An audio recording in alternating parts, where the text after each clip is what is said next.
Olá pessoal, tudo bem com vocês?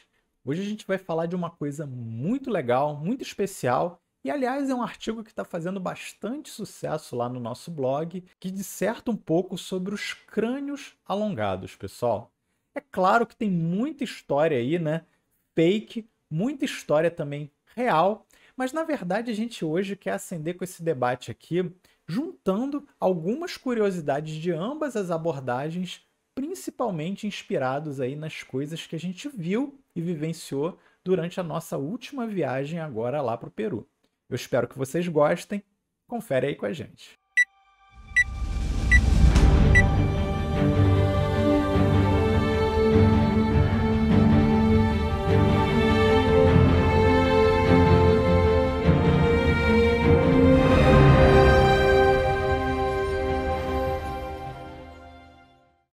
Crânio de formato estranho, mais alongado que o normal e com algumas peculiaridades anatômicas, são extremamente comuns em tumbas, necrópolis e escavações no Peru. O que eles simbolizam? Por que eles eram assim? Qualquer incauto ao observar isso pode dar asas à imaginação e pensar em alienígenas, criaturas monstruosas ou até mesmo super-humanos. Há uma alta concentração desses crânios na cultura Paracas. Descobertos em 1928 pelo arqueólogo peruano Júlio Trello, ao todo foram encontradas mais de 400 múmias na chamada necrópole de Huaycayán, localizada na região de Ica, no sudoeste do Peru. O que se sabe hoje pela ciência é bastante interessante e vamos abordar isso aqui.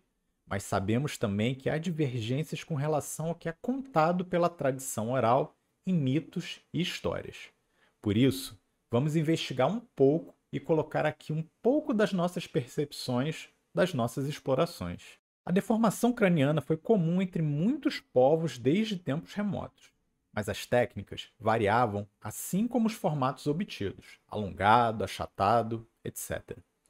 O grande Hipócrates, na sua época, já descrevia uma tribo africana, ou os macrocéfalos, que também eram chamados de cabeças grandes, porque eles tinham essa prática de deformação craniana. No Egito, a descoberta de uma múmia supostamente da família de Akhenaton revelou que o costume também teria existido entre os faraós egípcios, como já era observado em muitas esculturas e pinturas. Há quem afirme até que a rainha Nefertiti, sua esposa, também possuía o crânio alongado. Na América, a deformação craniana existiu entre os maias na América Central e também nos povos nativos dos Estados Unidos.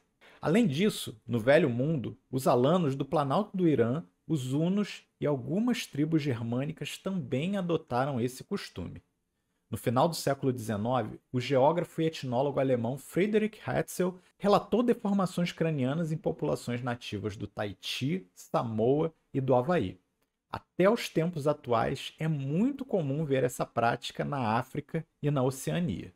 Foram feitos grandes avanços científicos e algumas descobertas no século XX, mostrando que os crânios alongados são produtos de uma intervenção humana ainda cedo para moldar o crânio do recém-nascido, usando pressão e tração contínua.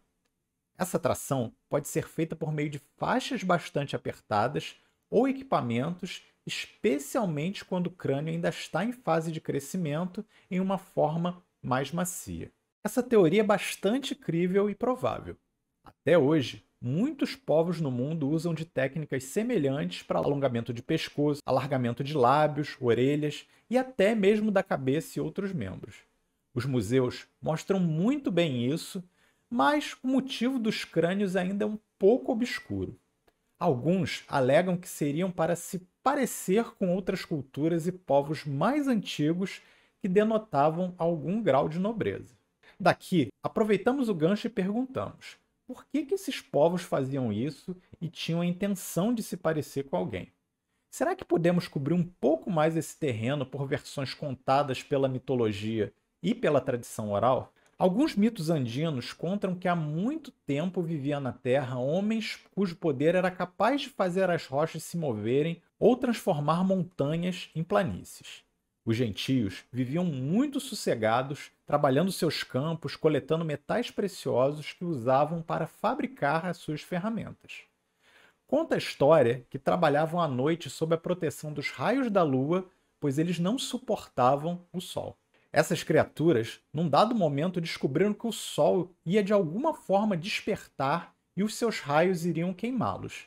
O medo os fez optar por fazer buracos no chão e se enterrar para se proteger, pensando em deixar os esconderijos logo em seguida.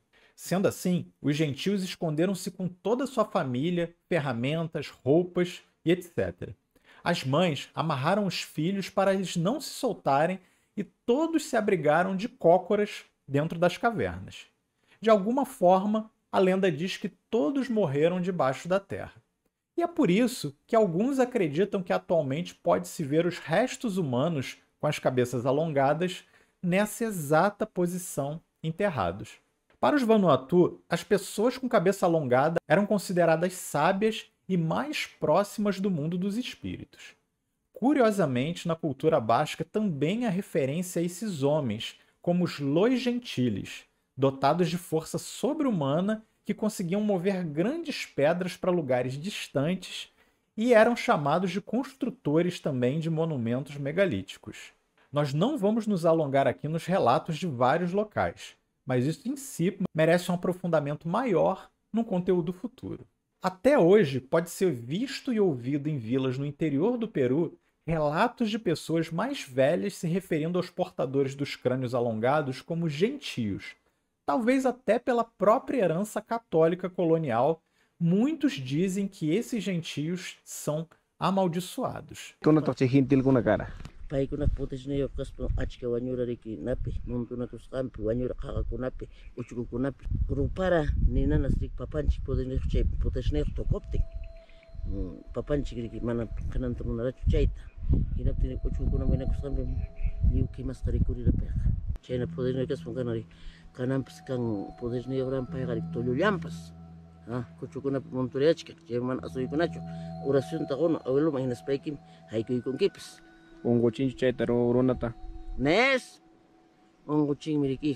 Seria bastante inapropriado da nossa parte fazer afirmações aqui olhando só para as histórias orais e para os mitos. Mas a gente vai devolver aqui com algumas outras perguntas, dado também que os estudos científicos ainda não alcançaram algumas lacunas interessantes, como por que os povos do mundo inteiro, não só os incas, tinham tanto interesse nesses crânios alongados.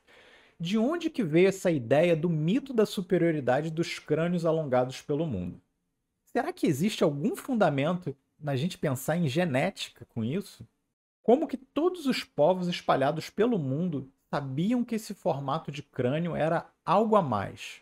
Teriam eles tido contato entre si ou seria o sinal de uma tradição muito antiga que foi guardada?